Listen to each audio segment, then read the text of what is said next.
Olá, pessoal. Sextou.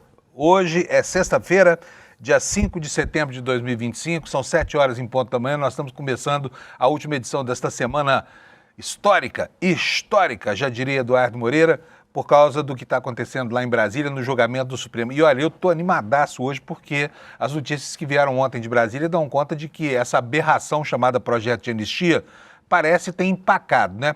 Foi um empuxo muito pequeno, de pouco mais de 24 horas, desde que o governador Tarcísio, daqui de São Paulo, resolveu entrar em campo para defender a anistia, mas, ao que tudo indica, quebrou a cara logo de saída. E por quê? Primeiro, ganhou de novo a pecha de radical, da qual tentava se livrar, e porque a oposição enfiou os pés pelas mãos com a radicalização do PL, que apresentou um projeto de anistia que é uma coisa aberrante, é uma coisa totalmente inaceitável, inclusive para a galera do Centrão, que não tem como justificar aquilo que o Sóstenes Cavalcante está propondo, né? Então, foi uma quinta-feira muito boa e a sexta-feira começa em um outro clima, né? Final de uma semana em que começou o julgamento dos réus acusados de serem os grandes organizadores, aqueles que conceberam e também os mandantes ocultos, né, de tudo que aconteceu em relação às várias tentativas de golpe que houve no Brasil entre o fim de 2022 e o começo de 2023, desde que Bolsonaro foi rejeitado pelas urnas, foi expelido do Palácio do Planalto e Lula assumiu a presidência da República numa eleição legítima e democrática. Então é assim que nós estamos terminando a semana. E a cerejinha do bolo é que aquele negócio muito suspeito, estranhíssimo, né, da compra do Banco Master pelo BRB, que é um banco público lá do Distrito Federal, ele foi glosado pelo Banco Central, que falou, de jeito nenhum. Finalmente o Banco Central toma uma atitude que a gente acha uma atitude defensável, né, porque de resto é só notícia ruim, essa taxa de juros aí de 15% ao ano e companhia limitada. Então, é assim que começamos o nosso programa de hoje. Quero desejar para vocês uma ótima sexta-feira. Já vou logo chamando aqui o meu amigo Alex, porque hoje nós temos vários assuntos aí na seara do futebol. Alex, bom dia, meu filho. Como é que você passou de ontem para hoje? Tudo bem? Bom dia, Panuso. Bom dia, comunidade. Estamos finalmente. Passei muito bem, descansei um pouquinho, assisti um pouco o jogo da seleção brasileira que aconteceu ontem e estou revigorado para essa sexta-feira, início de fim de semana, Panuso. O que está acontecendo que você está tão alegre assim, Alex? O Palmeiras vai jogar contra um time fraquinho, é? Pior que não, o Palmeiras vai demorar 2 semaninhas pra jogar agora no Campeonato Brasileiro. Então é isso. Aí eu tô não tem notícia ruim. Sim, sem notícia ruim por enquanto, Panuso.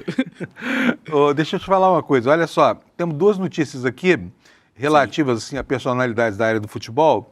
Eu quero mostrar para vocês e o Alex vai explicar o que é isso aqui pra gente, tá? Ex-goleiro da seleção é preso por porte ilegal de arma de fogo, uma operação em Portugal. Né? E quem é o goleirão? Quem é esse aí, Alex? Você conhece? Então, ele nada mais nada menos é Elton Arruda Panuso, ele é ex-goleiro do Vasco e da seleção brasileira.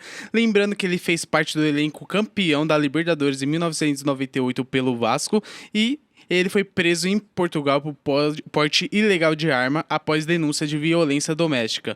Lembrando que a polícia encontrou arma e munições em sua casa e ele alegou que pertencia a um amigo falecido dele. Lembrando que ele já está solto. Desculpa boa essa, hein? Sim. Não, é um amigo. Qual é o seu? Não morreu. Morreu, coitado. Que Deus o tenha. E lembrando, Panuso, que agora ele vai ter que se apresentar regularmente na justiça portuguesa em 3 anos por conta dessa prisão por porte ilegal de armas, Panuso. Pois é, machão, bateu na mulher, tinha arma em casa. Então foi bom, né? Uma vítima fatal a menos, né? Elton Arruda, ex-goleiro, passagem, como disse aqui o Alex, passagem pelo Vasco, Porto, seleção brasileira, preso lá em Portugal anteontem, quarta-feira, né? Alvo dessa operação. E os agentes encontraram arma de fogo lá. E olha, cadeia na Europa, gente, que o diga a Carla Zambelli, hein, meu querido Alex? Sim. Não é fácil não, né? Será que ele vai se livrar dessa papuda aí, Panuso, ou não? Papuda lá em Portugal é duro, viu? Vamos ver. Olha só, temos outra notícia aqui também. Bruno Henrique. O que aconteceu com o Bruno Henrique? Então, Panuso... A gente antecipou ontem aqui, a gente falou disso aqui ontem, né? Alex sempre em cima do lance aí. Conta Sim, pra gente, ontem Alex. que acompanhou o Desperta já sabia que ia ter esse julgamento no STJD por conta de uma possível punição pro Bruno Henrique por conta de benefícios e apostas esportivas que ele teria forçado um cartão contra o Santos em 2023 para favorecer, além de apostadores, familiares. E Você sabe o que ele fez para levar esse cartão? Então, no vídeo que eu verifiquei, ele reclamou com o juiz e fez aquela reclamação insistente para tomar um cartão amarelo. E foi isso que ele levou o cartão, que ficou muito na cara que ele queria mesmo tomar aquele cartão amarelo, Panuso, para ser suspenso. Pelo menos não chutou a canela, não quebrou a canela de ninguém, né? Não, mas xingou provavelmente a mãe do árbitro ali para tomar aquele cartãozinho. E agora se fu, né? Sim, Panuso.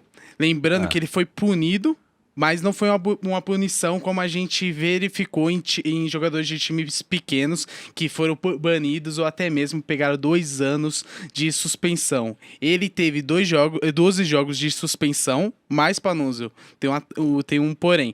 Ele só não irá atuar em jogos da CBF. Por exemplo, se tiver a Libertadores, ele pode jogar porque é a Conmebol e ele foi punido em um jogo da CBF. Lembrando que o Flamengo vai recorrer dessa punição e vai tentar um efeito suspensivo. E além dos 12 jogos de suspensão, ele vai ter uma multinha barata para ele de R$60 mil, Panuso. É barato mesmo para quem faz um jogo de cena desse. Bom, Sim. então, para todos os efeitos, embora as punições sejam leves, ele foi condenado, né?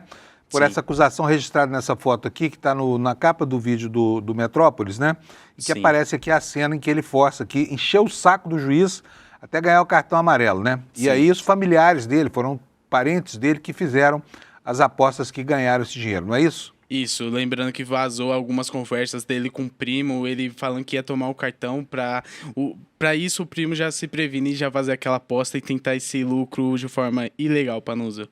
Beleza. E agora tá ele penduradão aí, né? Sim. Então, mas tá aqui a informação, olha, como é que cada auditor votou, tá aqui, tá tudo lá no site do Metrópolis. Se você gosta de futebol, vai lá que você vê, mas também tá nos outros sites aí, tá? Globo Esporte, essa coisa toda, porque essa notícia foi uma notícia importante. E por falar nisso, Alex, sobre futebol mesmo, tem alguma coisa importante pra gente ressaltar nesse finzinho de semana? Sim, Panuso, ontem ocorreu o jogo entre Brasil e Chile, lá no Maracanã. É o penúltimo jogo que vai finalizar essa fase de eliminatórias para a Copa do Mundo da América do Sul.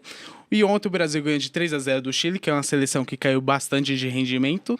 O Estevão abriu o placar nos 38 minutos, foi o primeiro gol da nossa cria da academia pela seleção brasileira. O Paquetá, de volta na seleção, marcou o segundo gol. E o Bruno Guimarães finalizou o placar de 3-0 nesse gol aos 76 minutos. Agora o Brasil vai para a altitude lá na Bolívia e finalizar essa participação nas eliminatórias e já se preparar para a Copa do Mundo do ano que vem, Panuso.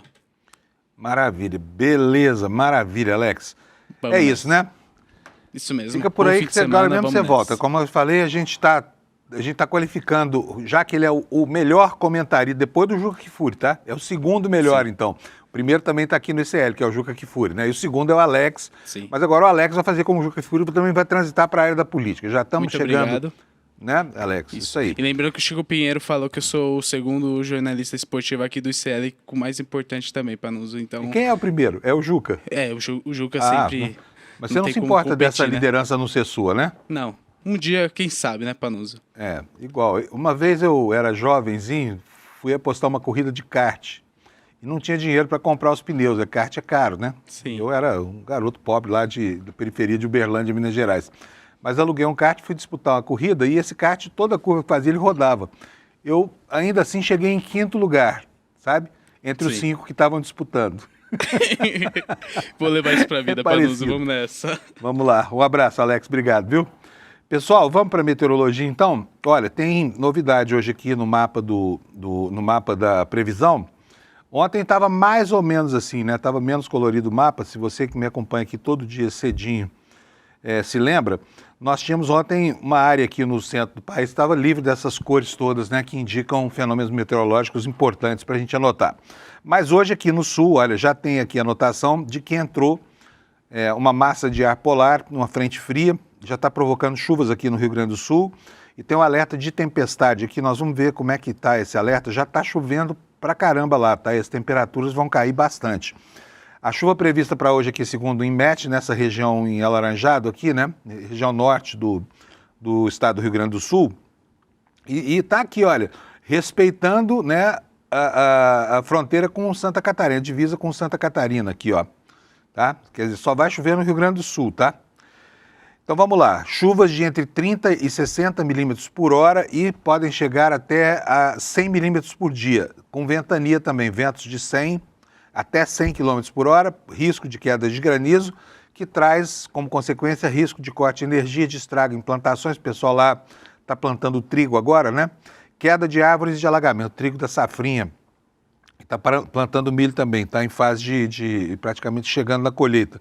Então os agricultores lá ficam preocupados aqui, não só com a possibilidade de perder lavouras por causa de granizo, mas também por causa da umidade, né, que prejudica as colheitas, né? Beleza, vimos aqui então o destaque. Eu vou voltar para a minha página anterior, para a gente poder ver o restante do Brasil como é que fica. Sai daqui esse alerta, já vimos. Olha, nós temos também aqui, ó, chuvarada aqui, ó, tempestade. Qual é a área do Brasil que vai ter tempestades aqui? É toda a fronteira oeste do Brasil, como você pode ver aqui, olha, começando desde lá de Rondônia, né? Desde o Mato Grosso, aliás, o sul do Mato Grosso, descendo pelo Mato Grosso do Sul, entra, toma quase todo o Paraná e todo o estado de Santa Catarina, tá? Riscos potenciais, chuvas de entre 20 e 30 milímetros até 50 milímetros por dia, ventos de até 60 quilômetros por hora, pode chover granizo, baixo risco de corte de energia e de estragos em plantações. Portanto, chuva grande, né? E vamos voltar aqui para o mapa da previsão. Ó, outra anotação importante aqui do Instituto Nacional de Meteorologia é a baixa umidade em todo o coração do Brasil, né? Indo aqui, olha, desde o interior de São Paulo, subindo pelo Triângulo Mineiro, pelo oeste de Minas, da Bahia, chegando até o semiárido brasileiro, sertão do Cariri, tudo isso hoje vai ter baixa umidade. Portanto, você evite esportes e atividades físicas importantes por volta das 2, 3 horas da tarde, porque a umidade vai estar muito baixa, tá bom? É isso aí, terminamos a meteorologia. Eu quero falar só das temperaturas aqui rapidinho, por quê? Porque vem frio por aí, tá? E o fim de semana, infelizmente, a notícia não é boa para quem gosta de sol, aqui no sudeste do Brasil, as coisas vão se complicar. Olha, tá aqui nesse mapa coloridinho, é o mapa da previsão para hoje de manhã. Vou mostrar para vocês o mapa de hoje à noite, para vocês verem como é que vai estar isso aqui, né, com a frente fria avançando. Graças a um fenômeno meteorológico chamado força de Coriolis. Olha, no final do dia, a frente fria já vai tomar toda essa região aqui, né, Mato Grosso do Sul até o litoral de Santa Catarina, levando chuvas para esta região toda. Vou voltar para aqui para a situação agora pela manhã, porque a gente possa ter uma noção do que está acontecendo com as temperaturas, que ainda estão altas, então estão elevadas em várias capitais do Brasil. Porto Alegre começou com mínima de 11 graus, a temperatura vai ficar por isso aí, vai chegar só a 12, quer dizer, hoje não tem praticamente o gradiente térmico lá, está zerado, né? Em Florianópolis, a temperatura vai de 14 na madrugada a 17 nas horas mais quentes. Em Curitiba, né, a geladeira do Brasil, por enquanto, não está fazendo jus a esse título aqui. Mínima de 13, máxima de 21. São Paulo, 15 de mínima, começou com uma madrugada fresquinha, vai a 28, calor. No Rio de Janeiro, temperatura chega a 28, mas tem algumas outras fontes que estão prevendo 30 graus hoje lá, que é o que os cariocas gostam, né? Em Belo Horizonte, mínima de 11, máxima de 27. E em Campo Grande, temperatura de 20 a 33. Vamos ver Brasília e Goiânia aqui, olha, Goiânia vai de 20 a 33, calorão, e Brasília vai de 16 a 27 graus. Vocês veem, né? Duas cidades tão próximas uma da outra, são 200 quilômetros, 204 quilômetros exatamente de distância e condições climáticas tão diferentes, né? Por quê? Por causa da altitude. Brasília está a 1.000 metros de altitude, Goiânia está a 400 metros de altitude, enfiada numa furna que faz dela um forno, né? Um forno.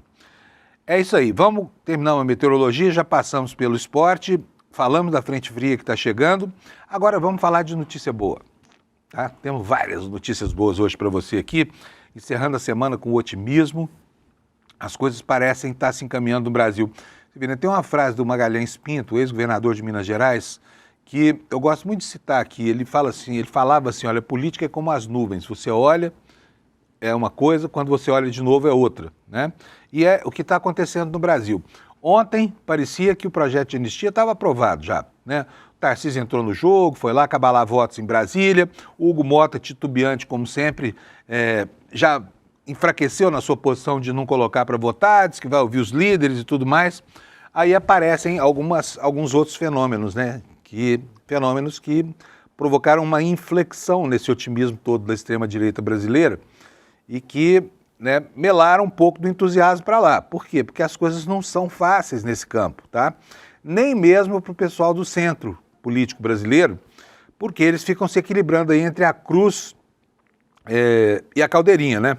A cruz do governo Lula, a caldeirinha do governo da vertente bolsonarista, que não para de dar trabalho para o Brasil.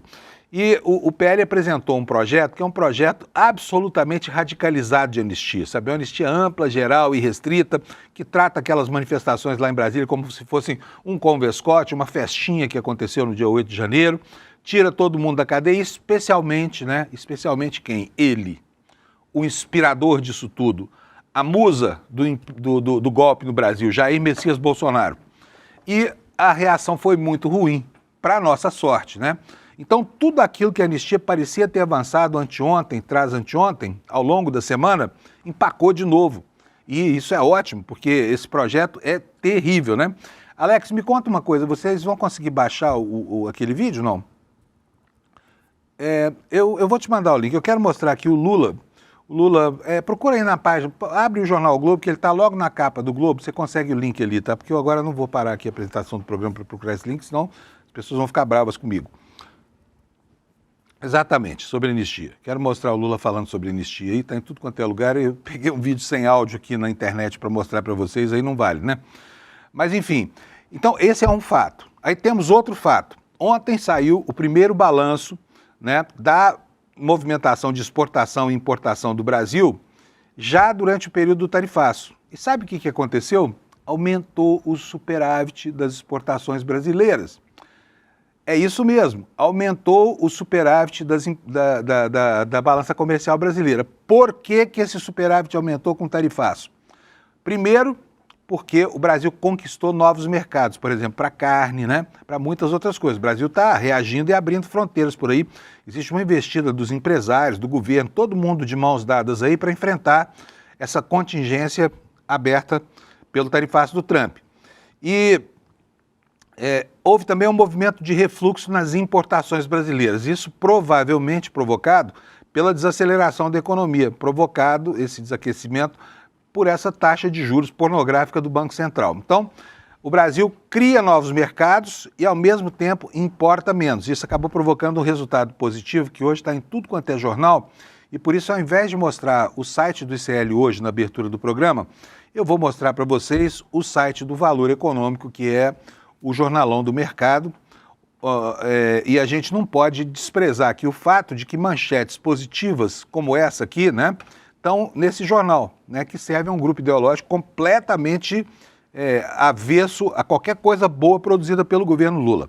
Mas o jornal informa bem, tá? Vou aqui fazer uma ressalva aqui, o Valor informa bem, né, embora mire o público do mercado financeiro. A manchete é essa mesmo que você está vendo, superávit da balança comercial brasileira em agosto avança, e não foi pouco, hein? 36% sobre o mês de agosto de 2024. As exportações para os Estados Unidos caíram 18,5%, tá? E o tarifaço, né, está aí vigorando e provocando esse fenômeno aí. Aí é uma imagem de uma colheitadeira numa plantação de soja. Aliás, uma colheitadeira não está fazendo nada. Não é uma colheitadeira, é um pulverizador. É um pulverizador que está aí em meio a uma plantação de soja. A matéria nos diz o seguinte: a balança comercial brasileira registrou um superávit de 6 bilhões 133 milhões em agosto, número divulgado nesta quarta-feira pela Secretaria de Comércio Exterior, do Ministério do Desenvolvimento, Indústria e Comércio, o MDIC, do Alckmin. O resultado foi 35,8% maior do que o registrado no mesmo período do ano anterior, calculado pela média diária em plena vigência do tarifaço, esse de 50%, sobre os produtos brasileiros exportados para os Estados Unidos. O aumento no saldo foi registrado mesmo com essa queda de 18,5% nas exportações para os Estados Unidos. A redução reflete tanto a aplicação das tarifas determinadas pelo Trump, a redução aqui em relação aos Estados Unidos, tá? Então, o que diz aqui a matéria? Que ela reflete tanto a aplicação das tarifas pelo Trump quanto uma possível antecipação de compras durante o período em que não tinha sido ainda esclarecida que taxa seria realmente aplicada. Temos aqui, olha, o diretor do Departamento de Estatísticas e Estudos do Comércio Exterior do Ministério do Desenvolvimento, Erlon Brandão, explicou o seguinte: muito provavelmente a incerteza que houve em relação à tarifa em julho gerou uma antecipação de embarques, o que fez com que o embarque de alguns produtos, mesmo os não tarifados, caísse em agosto. Tá? Então aí está a explicação para a redução em relação aos Estados Unidos. Vamos tratar agora dos números gerais da balança comercial brasileira. As exportações totais, explica aqui o Valor Econômico, somaram 29,861 bilhões de dólares, aliás, no mês de agosto, uma alta de 3,9% em relação a agosto do ano passado. Mas as importações ficaram em 23 bilhões 728 milhões, uma queda de 2% na mesma base de comparação. Então, no acumulado do ano, as exportações somaram 227,58 bilhões, alta de 0,5%. Olha só que coisa legal, hein? Quer dizer, até agora o estrago do tarifaço, embora tenha efeitos setoriais, né, efeitos localizados, não disse a que veio no caso brasileiro, tá? Então, o aumento na balança comercial entre o aumento das exportações e a redução das importações alcançou 6,9%. A corrente de comércio, soma de exportações e importações, alcançou 412,35 bilhões, um ganho de 3,2%.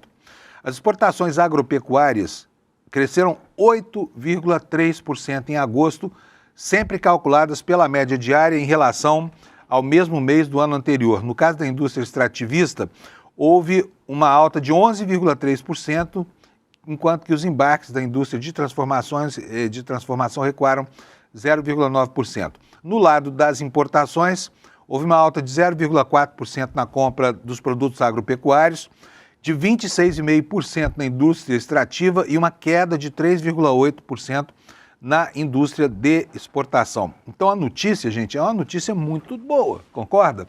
Para quem estava esperando o caos não chegou, pelo menos no primeiro mês do tarifaço, tá? Pelo menos está tudo em ordem, embora alguns setores brasileiros tenham perdido bastante dinheiro nesse processo do tarifaço do Trump, tá bom? O que mais? Vamos continuar aqui dando sequência a essas informações. Olha, aqui outra matéria do Valor Econômico, dizendo o seguinte: é possível que a queda na exportação de alguns produtos em agosto esteja sim relacionada com o tarifaço. É o que disse lá o Ministério do Desenvolvimento, Indústria e Comércio do nosso vice-presidente Geraldo Alckmin. O que é isso aqui? É o seguinte: o diretor do Departamento de Estatísticas do Ministério da Indústria e Comércio, Erlon Brandão, que eu mencionei agora há pouco, afirmou nesta quinta-feira que a queda nas exportações de alguns produtos dos Estados Unidos em agosto pode estar ligada a efeitos do tarifaço imposto por Trump. Segundo ele, choques tarifários são determinados para a elevação, determinantes para a elevação ou a retração do fluxo de exportações. Brandão pondera, por outro lado, que há outros efeitos que explicam a queda na exportação. Isso porque produtos que não foram alvos de tarifas tradicionais, de tarifas adicionais, como, por exemplo, óleos, combustíveis e celulose, também recuaram em agosto. Ou seja, os produtos continuam entrando nos Estados Unidos sem a cobrança de nenhuma tarifa, mas houve um recuo aqui. Movimento que, segundo ele, pode estar relacionado a um efeito de antecipação nas vendas ocorridas durante o mês de julho. Muito provavelmente, diz Erlon Brandão, a incerteza que teve em relação à tarifa de julho gerou essa antecipação de embarques, né? O diretor acrescentou que não é possível mensurar se houve desvio de produtos tarifados para outros mercados por enquanto. Não temos, disse ele, como aferir e falar com segurança.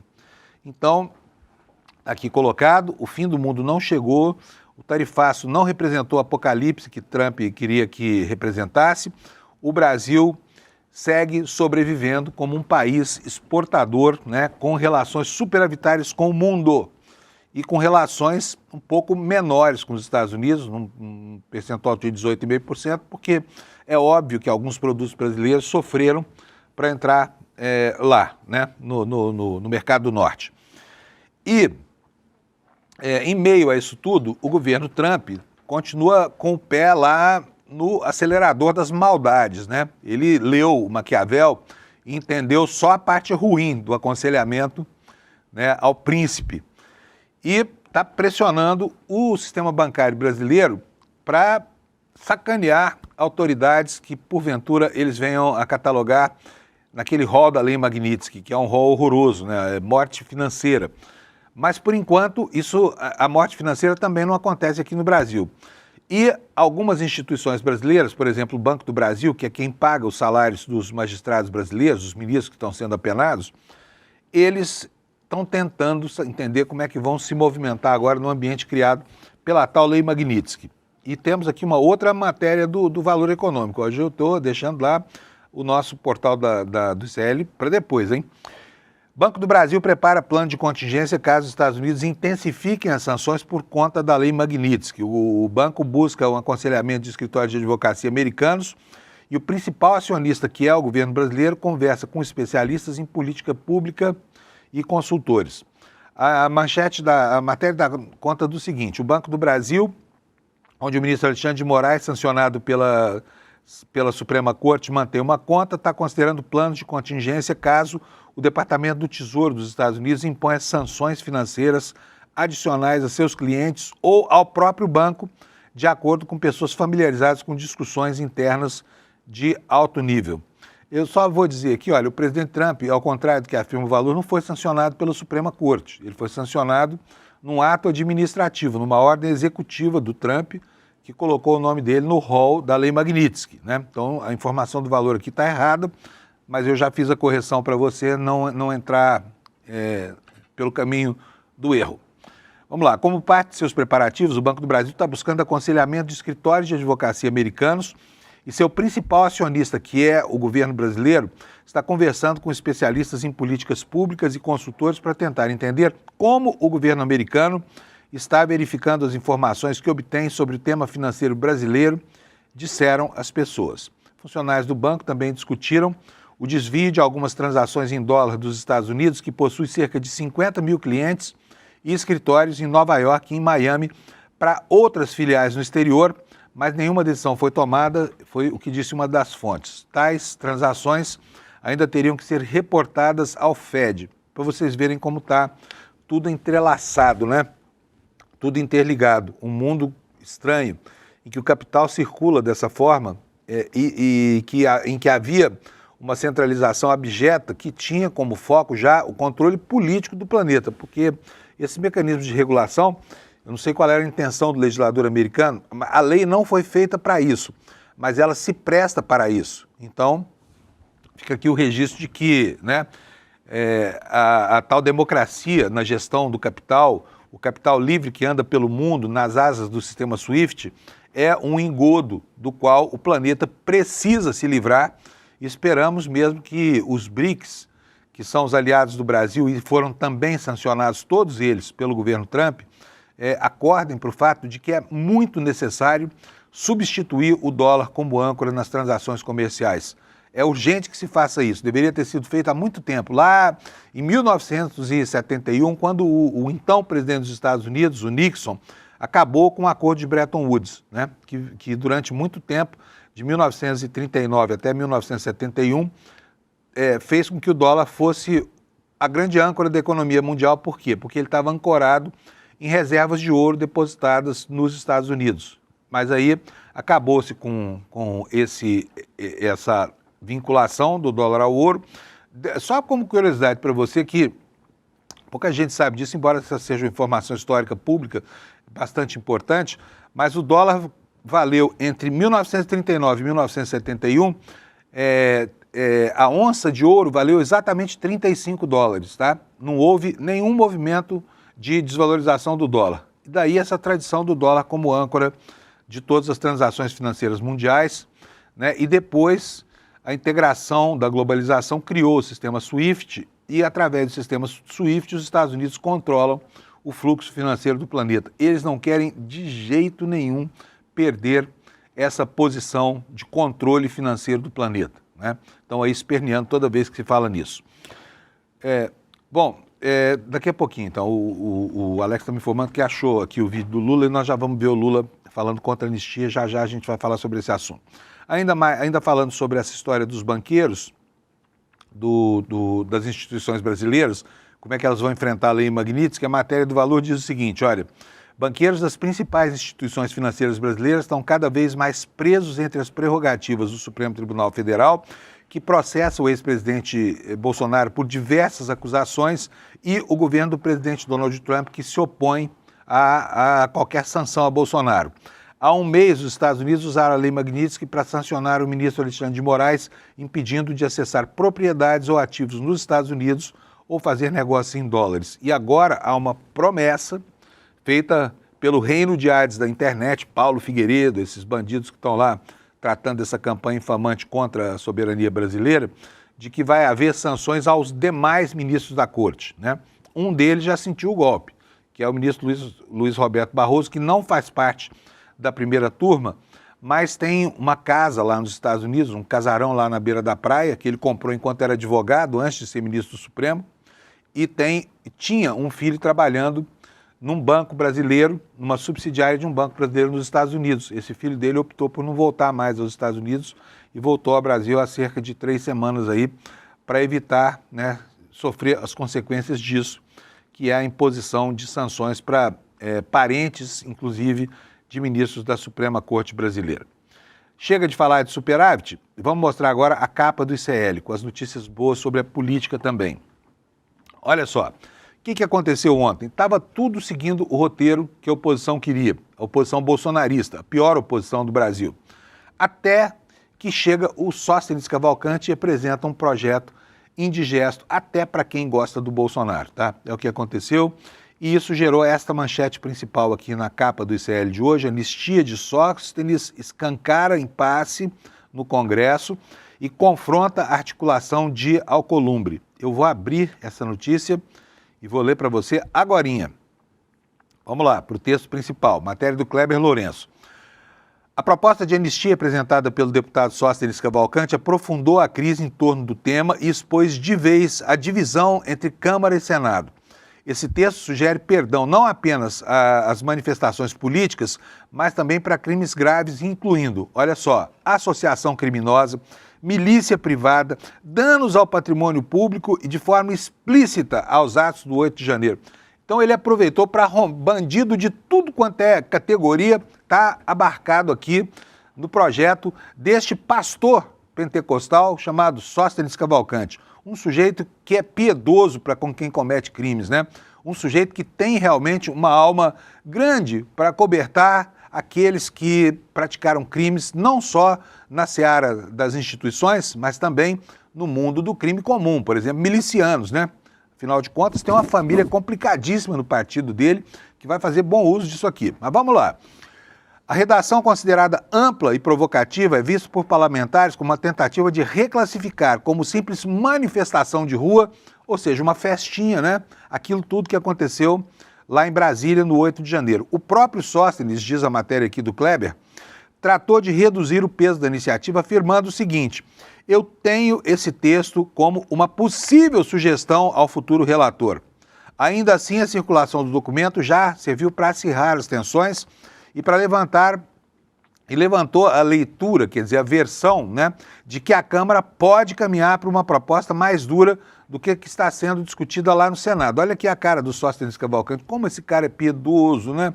Milicianos desse Brasil, golpistas em geral, todo mundo abarcado por esse projeto desse sujeito aqui, né, que é um amor de parlamentar, digamos assim. Segue aqui a matéria. No Senado, a reação tem sido de rejeição. O senador Fabiano Contarato, do PT do Espírito Santo, foi categórico, classificou como inaceitável essa anistia. Disse o seguinte: falar em anistia para quem atentou contra o Brasil é um grave desrespeito ao povo brasileiro e à nossa Constituição. Trata-se de uma afronta à legalidade, um estímulo à impunidade e um risco real de repetição. Repetição do quê? Repetição de movimentos golpistas, como os que a gente viu, né? Ele também abriu espaço apenas para discussão sobre a proporcionalidade das penas. Disse o seguinte: entendo que é legítimo ao Congresso Nacional discutir também sobre proporcionalidade das penas, sem deixar de responsabilizar com o devido rigor aqueles que ocuparam posições de liderança nos movimentos golpistas. As penas devem refletir a gravidade de cada ato. A fala reforça a linha de negociação do senador Davi Alcolumbre, que trabalha em um texto centrado apenas na dosimetria das penas. Senadores petistas em caráter reservado também já sinalizaram a disposição de apoiar essa proposta mais restrita. Mas o caminho não é livre. Uma das principais lideranças do MDB no Congresso já fez questão de afirmar que é contra qualquer forma de perdão ou de redução da pena, o que indica uma resistência significativa. Na Câmara, a incerteza é ainda maior. Justo lá, né, em que havia uma impressão de que estava tudo caminhando para uma aprovação inevitável, inexorável, para usar a palavra certa, dessa proposta de anistia, que, entre outras coisas, tinha por objetivo anistiar ele, o autor dessa história toda, o mestre, o autor intelectual e também o grande incentivador Jair Messias Bolsonaro. O que diz aqui o Kleber Lourenço para a gente? O presidente da Casa, Hugo Mota, do Republicanos, afirmou nesta quarta-feira que não há consenso sobre anistia. Como já mostrou aqui o ICL, a percepção é de que votar um perdão amplo em meio ao julgamento da tentativa de golpe seria politicamente desgastante, empurrando a decisão para frente e prolongando o impasse. O deputado Rogério Correia, do PT de Minas Gerais, também criticou a resposta. Disse o seguinte: inconstitucional, imoral e golpista, confessa parte dos crimes cometidos, mas mesmo assim Bolsonaro não seria beneficiado, pois ele não alcança quem planejou, participou da preparação de assassinatos a adversários políticos, presidente e vice eleitos ou membros do Tribunal Superior Eleitoral. É sempre necessário a gente ter em mente que o plano golpista do Bolsonaro não era, como eles sugerem, uma reunião de pessoas notáveis, né, querendo o bem do Brasil. Era um plano de muita violência que previa, inclusive, a morte de autoridades brasileiras, né? Chama-se Plano Punhal Verde e Amarelo. Todo mundo sabe o que isso significa. Um plano de assassinato do presidente da República eleito e empossado àquela altura do campeonato, e também do vice-presidente e também do ministro Alexandre de Moraes, que presidia o Tribunal Superior Eleitoral e hoje preside os inquéritos contra essa quadrilha bolsonarista que o Sóstenes Cavalcante quer ver livre de qualquer sanção por tudo que aconteceu no Brasil. E não vai rolar, né? O que muda muito o quadro que se formou durante a semana, quando já era favas contadas que haveria uma sessão em que seria aprovado um requerimento de urgência, o projeto de anistia não passaria pelas comissões, iria direto para o plenário, e no mesmo dia seria possível votar o requerimento de urgência e também o próprio projeto de lei. Então isso acabou, não tem mais. Mas é preciso lembrar de novo, lembrando lá o velho Magalhães Pinto, que política é como as nuvens, hoje é de um jeito, amanhã é de outro, tá, gente? Então, se hoje está mais favorável para a gente aqui, que defende que a anistia é uma proposta espúria, amanhã pode não ser assim. Amanhã pode não ser assim. E o que mais que aconteceu ontem que enfraqueceu e muito esse movimento da anistia? Um jogador peso pesado entrou em campo, né, digamos assim, uma espécie de Pelé progressista, entrou em campo para tentar bloquear um pouco das ações desencadeadas lá pelo governador de São Paulo, Tarcísio de Freitas. Tarcísio, aliás, não ganha uma, gente, é uma coisa impressionante a capacidade que ele tem de se meter em encrencas, né? Agora ele está sendo deplorado pelos filhos do Bolsonaro, está sendo execrado pela direita que come de garfo e faca no Brasil e perde todas. Por quê? A atuação dele não fez com que a anistia sequer desse um passo adiante, ela ensaiou um passo, mas ficou parada no mesmo lugar e agora parece que começa a retroceder. E esse jogador peso pesado, a que eu estou me referindo, é o Lula. Olha só o que o presidente da República disse ontem sobre a anistia, entrando de vez na luta contra essa excrescência. Roda para nós, Alex, por favor. Democracia. Nós estamos vendo agora os falsos patriotas nos Estados Unidos pedindo intervenção do presidente Trump no Brasil. Nós estamos vendo. Os caras que fizeram Os caras que fizeram campanha embrulhado na bandeira nacional, dizendo que eram patriotas, agora eu estou embrulhado na bandeira americana, pedindo para o Trump intervir no Brasil. É isso, querido. Agora, é outra coisa que nós temos que saber. Se for votar no Congresso, nós corremos o risco da anistia. É importante ter certeza, porque o Congresso, vocês sabem que não é um Congresso eleito pela periferia. O Congresso tem ajudado o governo aprovou quase tudo que o governo queria, mas a extrema-direita tem muita força ainda. Então é uma batalha que tem que ser feita também pelo povo, tá? É isso aí. Tarcísio encontrou pela frente quem você não esperava, né? Tá aí o Lula em campo jogando um bolão e ontem já fez um golaço. E as redes bolsonaristas continuam na defensiva. É incrível, eles ficaram de 2018 até 2025 no ataque. Agora estão perdidinhos, não sabem o que fazer demais, estão tomando goleadas aí, porque têm sustentado teses, não é por falha no processo, porque eles dominam mesmo o método, né? Só que dominam o método, mas eles defendem o ideário que, sabe, que é muito difícil de transformar em fato político no Brasil. Olha só como é que nós temos aqui uma outra matéria também no site do ICL. Redes bolsonaristas seguem na defesa de Jair, tá? Continuam defendendo lá desesperadamente, tentando defender, só que não conseguem furar a bolha. Estão falando para os mesmos de sempre. Ou seja, a mensagem deles ficou presa num ambiente ecoando nas paredes dessa bolha, não passa para a opinião pública brasileira, tá? Vamos ler aqui a matéria da Laura Scofield, lá da Agência Pública, que está no site do ICL Notícias. Apesar do debate sobre o julgamento de Jair Bolsonaro ter sido intenso no WhatsApp e no Telegram, ele não furou a bolha, aponta o estudo feito pela Palver, que é uma empresa especializada em análise de tendências nas redes sociais. A pedido da agência pública, a Palver avaliou que no auge da discussão nos grupos, o julgamento foi abordado em cerca de 2.000 mensagens a cada 100.000 em um universo de 100.000 grupos de WhatsApp e 5.000 grupos de Telegram. A Palver analisou os termos a partir da busca por palavras-chave como Bolsonaro, STF, Supremo, golpe, Moraes e Gonê, entre os dias 29 de agosto e 3 de setembro. Ainda que o número seja alto, pois os grupos públicos abordam assuntos diversos, o responsável pela área de inteligência e o cofundador dessa empresa Palver, que se chama Luiz Facuri, explica que essas mensagens ficaram restritas ao debate dos grupos bolsonaristas, ao debate dos grupos de esquerda, e não viralizaram entre o público geral. O pesquisador atribuiu isso ao tom técnico e ao linguajar jurídico que permeia o julgamento. A Palver também analisou o posicionamento das mensagens e aponta que a versão bolsonarista tem predominado. O relatório aponta que 68% das menções são contrárias à condenação e 23% são favoráveis e 9% são indeterminadas. O bolsonarismo, diz aqui o Facuri, é um público mais presente no debate digital, tem mais interesse em manter a linha narrativa.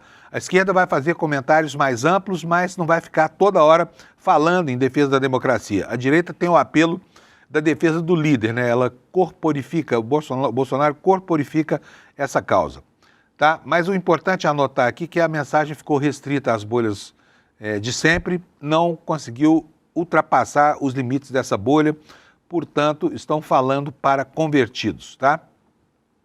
E, enquanto isso, vai sendo agravada a situação da turma envolvida com a organização da tentativa de golpe do 8 de janeiro. Ontem mesmo, o Procurador-Geral da República, e essa informação está aqui no site do ICL também, pediu a condenação dos réus do chamado Núcleo 4. Então, nós tivemos o julgamento do Núcleo 1, que é o núcleo crucial, chamado Núcleo Crucial, onde estão os cabeças lá, General Heleno, Bolsonaro, enfim, o Braga Neto, né? Aqueles 8 que a gente viu em apuros, aí começando já o julgamento na fase final da apresentação das defesas prévias. E agora o Procurador-Geral da República atuou sobre o Grupo 4. Esse Grupo 4 é o núcleo que cuidava da mídia, né? O núcleo da desinformação, chamado Núcleo da Desinformação.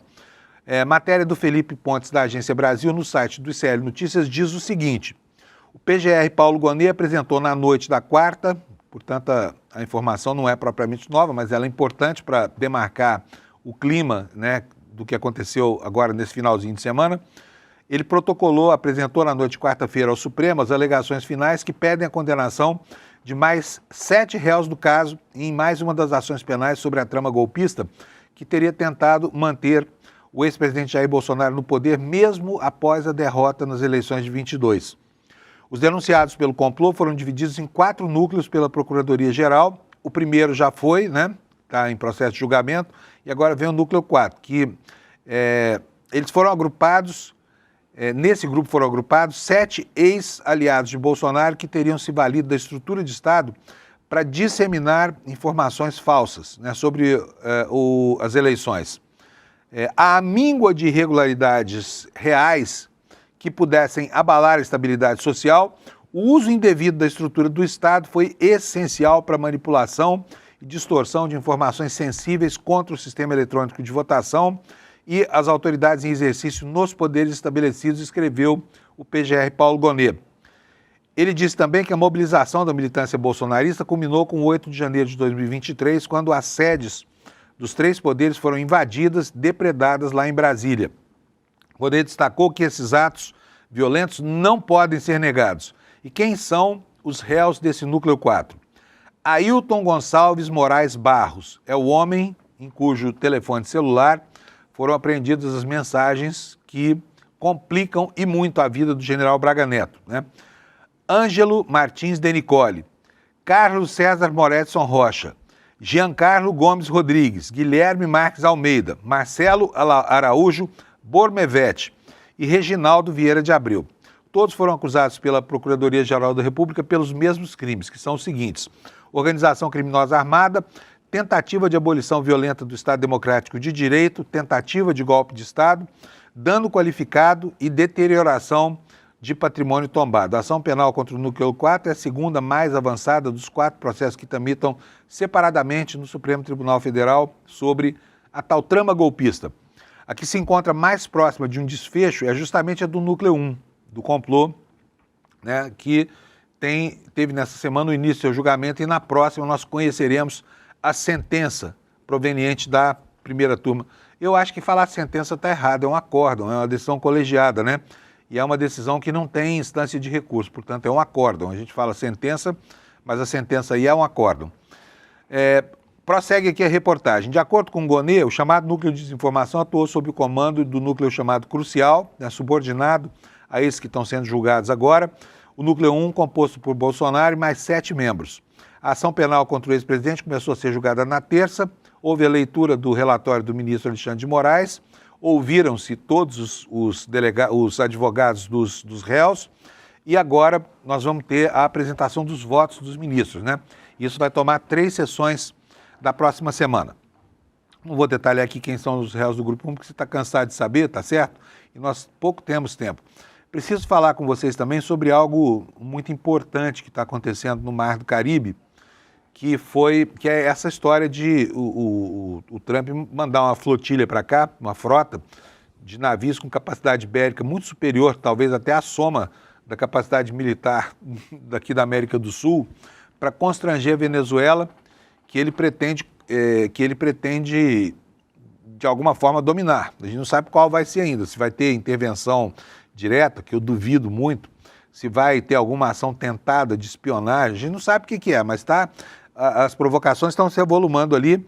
E ontem a gente viu, anteontem a gente viu, né, a destruição de uma lancha, apresentada como uma lancha de traficantes do trem de Aragua, ou do Cartel de Los Soles, que seria uma organização chefiada por generais ligados ao Hugo Chávez, segundo os Estados Unidos. E ontem foi a vez da Venezuela cacifar a provocação. E aí está a manchete que retrata essa situação toda. Os Estados Unidos dizem que aviões militares da Venezuela se aproximaram do navio americano em provocação, sobrevoaram esses navios. O Departamento de Defesa americano acusa o regime da Venezuela de tentar interferir em ações contra o narcotráfico na região do Caribe. Segundo um jornal, 2 caças F-16 venezuelanos sobrevoaram o destroyer Jason Dunham, que é equipado com mísseis guiados. Vamos para o corpo da matéria aqui rapidinho para a gente entender o que foi que aconteceu. Novo episódio de tensão entre Estados Unidos e Venezuela. O governo de Donald Trump afirmou nesta quinta que 2 aeronaves militares do país sul-americano se aproximaram dos navios deslocados por Washington para o Caribe como parte de uma operação para coibir o narcotráfico. Segundo o Departamento de Defesa americano, o ato representou uma provocação do regime de Nicolás Maduro. Washington ainda acusou Caracas de tentar interferir em suas ações contra cartéis de drogas. O que disse aqui o comunicado divulgado pelo Departamento de Estado dos Estados Unidos? Aconselhamos fortemente que o cartel que controla a Venezuela não prossiga com qualquer esforço adicional para obstruir, dissuadir ou interferir em operações feitas por militares dos Estados Unidos para combater o narcotráfico e o terrorismo, disse um trecho do comunicado divulgado pela pasta em suas redes sociais. Ainda segundo o governo americano, que não forneceu detalhes, os navios estavam em águas internacionais. O regime venezuelano, por sua vez, não havia comentado. O jornal The New York Times, mencionando uma autoridade da defesa americana, relatou que esses 2 caças F-16 venezuelanos sobrevoaram o destroyer Jason Dunham, que é equipado com mísseis guiados no sul do Mar do Caribe. De acordo com a autoridade, o navio não respondeu ao sobrevoo e, portanto, não houve qualquer tipo de confronto. O episódio ocorre 2 dias após o presidente dos Estados Unidos afirmar que forças do seu país destruíram um barco que estaria saindo da Venezuela, supostamente carregado de drogas, ação que matou 11 pessoas, ainda segundo o republicano. O regime de Maduro, por sua vez, negou o caso, também acusou Washington de divulgar um vídeo falso feito por inteligência artificial sobre o suposto ataque. No dia seguinte, o secretário de Estado americano Marco Rubio disse que ataques a barcos carregando drogas, como o que teria sido alvejado na terça-feira, vão acontecer novamente. O chefe do Pentágono, Pete Hegseth, também afirmou que as operações na região não vão parar. Os Estados Unidos enviaram pelo menos 7 navios de guerra às águas próximas da Venezuela, junto com um submarino de ataque rápido movido à energia nuclear. Esquadra é tripulada por 4.500 marinheiros e fuzileiros navais. E Washington também opera aviões espiões em águas próximas à Venezuela. Agora, eu fico pensando aqui no que vai na cabeça do cidadão médio americano, né? Que viu aquelas imagens, são imagens impressionantes, mas era uma flotilha gigantesca que deve custar bilhões de dólares para abater um barco com 11 pessoas dentro, que ninguém sabe de onde era, que ninguém reclamou esse barco. Não se viu uma lágrima, um choro, uma lamentação, nada. Todos os implicados nessa trama bélica, militar, estão, de certa forma, comprometidos com aquele provérbio, né, de um lord inglês que falava que nas guerras a primeira vítima é realmente a mentira. Então, assim, esse barco está tendo uma versão disputada pelos Estados Unidos e outra disputada pela Venezuela, que ao negar que tem a relação com ele, né, está estabelecendo aqui uma distância dessa condição aí de suspeita de envolvimento com tráfico de droga, né? Mas, olha, mobilizar uma flotilha desse tamanho para abater um barco de pesca, hein? Como será que o consumidor americano que paga essa conta está vendo esse processo, né? Não deve estar gostando muito disso aí. E é preciso lembrar das eleições de meio de mandato lá nos Estados Unidos. Voltando a falar aqui sobre o Brasil, uma proposta que eu acho muito interessante, talvez interesse a você também. Eu vou até providenciar já nesse fim de semana.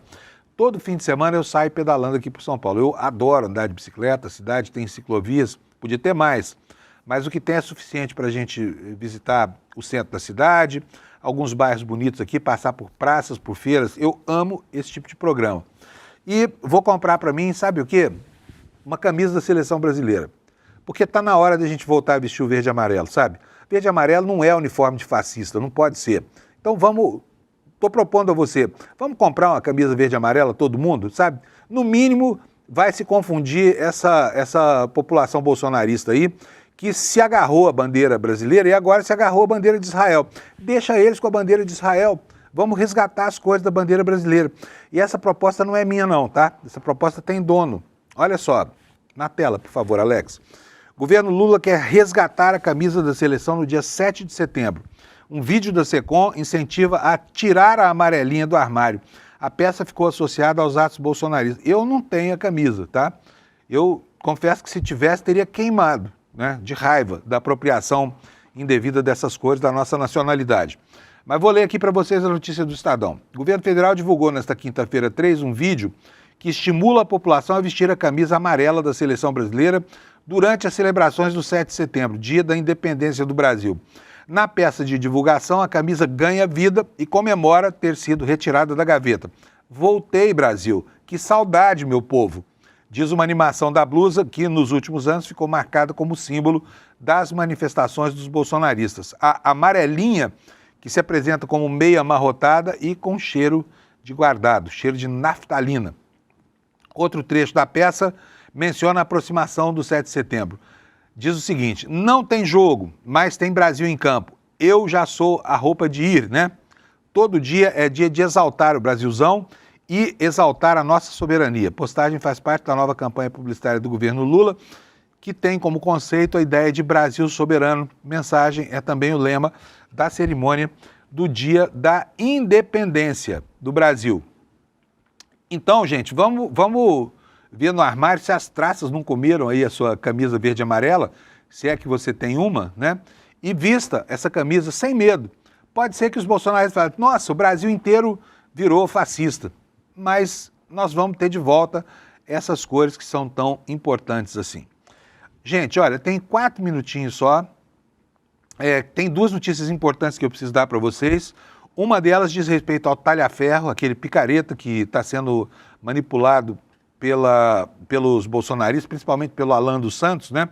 E que tentou protagonizar aqui um fato de aquecimento das redes sociais, porque foi convocado pelo Flávio Bolsonaro para prestar depoimento à Comissão de Segurança Pública da Câmara no dia do julgamento, que começou o julgamento de Bolsonaro. E esse picareta, chamado Talha-Ferro, né, que é um sujeito que perdeu o emprego porque bateu na mulher, é um covarde, esse cara está sendo denunciado pela Procuradoria de São Paulo, né, por peculato e organização criminosa. Isso aqui não tem nada a ver com o Supremo Tribunal Federal, tá? Nós estamos falando da Procuradoria de São Paulo. Vou ler aqui para vocês um trechinho. A Procuradoria-Geral de Justiça de São Paulo ofereceu denúncia por peculato e organização criminosa contra o perito Eduardo Talha-Ferro, ex-assessor do ministro do Supremo Alexandre de Moraes, e mais 13 pessoas, entre elas um juiz do Tribunal de Justiça do Estado de São Paulo. Esse grupo havia montado um esquema para desviar dinheiro sob a posse indireta do juiz Peter Exmate, da 2ª Vara Civil de Itapevi, na Grande São Paulo, decorrente de heranças ainda não partilhadas ou de bens de idosos incapazes, ou seja, estavam roubando velhinho. O cara bate na mulher e ainda explora velhinhos, entendeu? E nesse processo o juiz determinava bloqueios de bens com base em ações de cobrança geradas a partir de títulos falsificados de acordo com a investigação para transferir o recurso de integrantes da organização. Sua defesa nega a conduta. A denúncia trata de 3 casos ocorridos em 23, em que houve tentativa de desvio de recursos. Em janeiro de 24, contudo, quando outra juíza assumiu temporariamente os processos desse juiz, o Ministério Público foi acionado e comunicou o fato à Polícia Civil. O que tinha a ver o Talha-Ferro com isso? O Talha-Ferro era amigo íntimo do juiz, com acurado conhecimento de informática e de técnicas eficazes para a realização de limpezas tecnológicas em dispositivos de armazenamento de dados, e teria sido acionado pelo juiz para orientar o magistrado e um outro servidor do judiciário a apagar possíveis provas de telefones celulares, segundo relata a Procuradoria. Gente boa pra caramba esse Talha-Ferro, hein? E a direita incensando mais um bandido que se soma àquela constelação de gangsters, né, que hoje compõem o entorno do presidente Bolsonaro. Pessoal, acabou a semana para mim. Estou aqui, outra câmera aqui, Alex. Isso, beleza. Acabou a semana, mas não acabou o programa ainda. Tem uns segundinhos para vocês. Esse evento que está aqui no telão é super legal. Todo ano o ICL realiza esse evento e este ano vai ser entre 19 e 20 de setembro, lá no auditório da Vibra, que cabe uma montanha de gente lá dentro e com muitas atrações, muita gente boa para conversar com vocês, para falar sobre o momento que nós estamos vivendo e também para que a gente possa trocar impressões. Vale super a pena, tá? O ingresso custa menos do que um show de rock e é para 2 dias. Você não vai se arrepender de ir se encontrar conosco aqui do ICL e com os convidados que o Eduardo Moreira está trazendo para brilhantar esse evento, que o ano passado foi um sucesso absoluto, tá? É um evento que tem o patrocínio mesmo do ICL, porque ele custa mais caro do que ele vai gerar de receita, o Eduardo Moreira já falou, mas não tem problema, porque o objetivo é criar um elemento de comunhão aqui com a nossa comunidade. Então eu te convido para vir, se você quiser vir, é só comprar seu ingresso aqui no despertar2025.com.br, venha e traga sua família também, tá? Vamos todos nos confraternizar aqui nos dias 19 e 20 de setembro, tá bom? Com isso eu me despeço de vocês, desejando um ótimo fim de semana E na segunda-feira, às 7 da manhã, vamos estar aqui para acompanhar a semana em que vamos conhecer a sentença do golpista Jair Bolsonaro e seus asseclas. Tchau, obrigado pela audiência, até segunda. Bom fim de semana. Ano passado estava lotado, mais de 4.000 pessoas vibrando com Serginho Grosman, Renato Freitas, Fátima Bernardes Mocotó, Bela Gil. Eu me arrepio só de lembrar. E esse ano, em 2025, a gente vai fazer um evento ainda maior. Nunca foi tão necessário reunir as pessoas, conversar sobre as mudanças que o mundo está passando. E a gente reuniu o maior conjunto de nomes para se apresentar nesse palco. A gente vai ter aqui, esse ano, o Miguel Nicoleles para falar de inteligência artificial, a Marina Silva para falar da questão do meio ambiente, Frei Beto, Leonardo Boff, a ativista Leida Guevara, filha de Che Guevara. A gente vai ter aqui também palestras com os nossos especialistas de marketing, de negócio, de redes sociais, falando sobre as transformações que estão acontecendo no acesso às redes, na comunicação. Vai ser espetacular. E a gente vai ter muita diversão também, com Margareth Menezes, com Leone e com vários outros artistas que novamente vão botar a casa para tremer, vão botar as pessoas para dançar, as pessoas vão se abraçar, vão abrir sorrisos tão raros hoje em dia e juntos a gente vai começar a revolução necessária aqui no Vibra São Paulo. Um momento que vai ficar guardado nas páginas da história desse país.